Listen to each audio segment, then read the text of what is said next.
What's going on, guys? Welcome back to another video. We have some stories to talk about today in the MLB, but we're going to be starting off with the Toronto Blue Jays. So they are starting to clean up their roster before the beginning of spring training. Yesterday, they DFA'd Derek Fisher and Shami Yamaguchi for assignment, so they have 10 days to either trade them or they're going to get released. Last year, they didn't have anyone better to fill the spots on their team, but this year, this shows they have an improved roster and they're starting to make their moves to finalize the roster before spring training starts.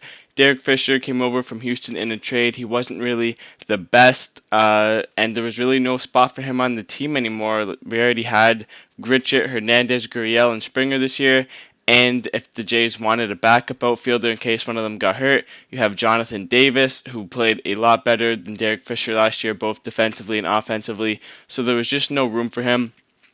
It was a little surprising they DFA'd him. I thought maybe they would have given him another chance in spring training, but they DFA'd him, and then they DFA'd Shun Yamaguchi, who posted an 8 ERA over the season, so he wasn't really the best coming out of the bullpen, and both of these players weren't really trusted within the Blue Jays organization, so they dumped them, and they picked up a waiver claim from Arizona, a relief pitcher who was basically just a placeholder for right now on the 40-man roster.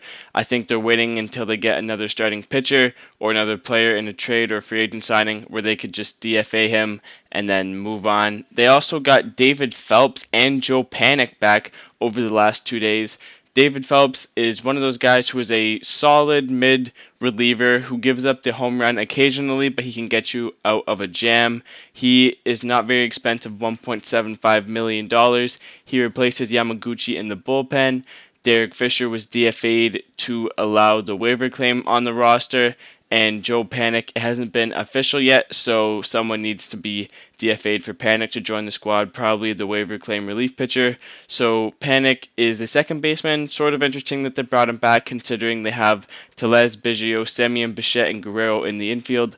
But with COVID going on, you need as many bench spots on your team as possible, and he's also a left-handed bat, which they needed, so pretty good deal on that front. Wasn't really expensive either. I think the Jays are probably done moving around pieces in their lineup. I hope they go after a starting pitcher, hopefully Trevor Rosenthal, James Paxton, and Taijuan Walker. That would really certify their pitching staff, and they do have other people on the roster that they could move before spring training who aren't too difficult. They have some prospects on the 40-man roster.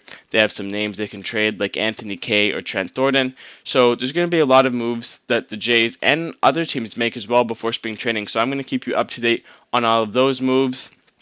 Moving in to our next story, the Detroit Tigers, they added some serious pop over the last week, signing Nomar Mazara, Renato Nunez, and Jonathan Scope. All three players are pretty decent players, and they came back for not too expensive deals.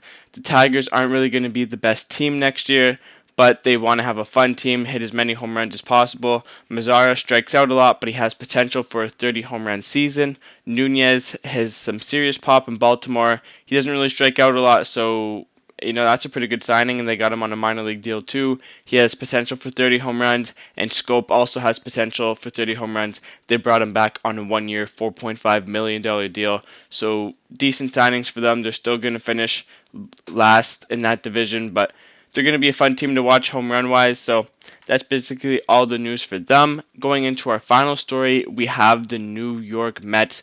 They are talking to the Athletics about Matt Chapman, and they're talking to the Cubs about Chris Bryant.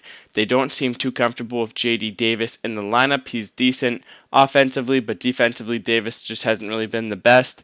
And they also went to Davis recently for arbitration for a difference of around $300,000, which you don't really see a lot. I don't think they've been on the best of terms, especially since New York is publicly shopping him. Normally, people get shopped in private, but they don't seem to be on the best terms over there in New York. And I think they just want to upgrade. They want to go for it all this year. They missed out on Trevor Bauer, so they can spend that money elsewhere. Chris Bryant would be strictly a rental. He's only on a 1 year deal, and it's probably going to cost around $200 million in total to bring him back afterwards. But they also have Conforto, Syndergaard, and Lindor to extend next year, so they're going to have to choose where they put their money wisely. Chapman has 3 years of control with him, so he's more of a reliable option, and he's one of the best third basemen and defenders in the game. Having Lindor and Chapman on that side of your infield would be a game changer. Both players are very good in their own right. Both power hitters. They both have big offensive numbers. Bryant's won an MVP in a World Series, so both of these guys are serious options. Bryant makes more money than Chapman only because Chapman doesn't have as much experience as Bryant, but he will be making that eventually. Like I said earlier, Chapman would be more of a long-term deal, 3 years under his belt until he hits free agency. Bryant only has 1 year until he hits free agency, so he gives them the option to save some money to go out and maybe extend Lindor or Syndergaard or Conforto. So the Mets definitely have a lot of moves to make. The Tigers have added some pop, and the Blue Jays have a lot of roster moves to make. I don't think any of these teams are done. I fully expect to hear of a major signing within the next week. If you guys are new here, I post fast baseball news when it happens and other baseball content like this. So hit subscribe so you don't miss any of it. And thank you guys for watching. I'll see you guys in the next one.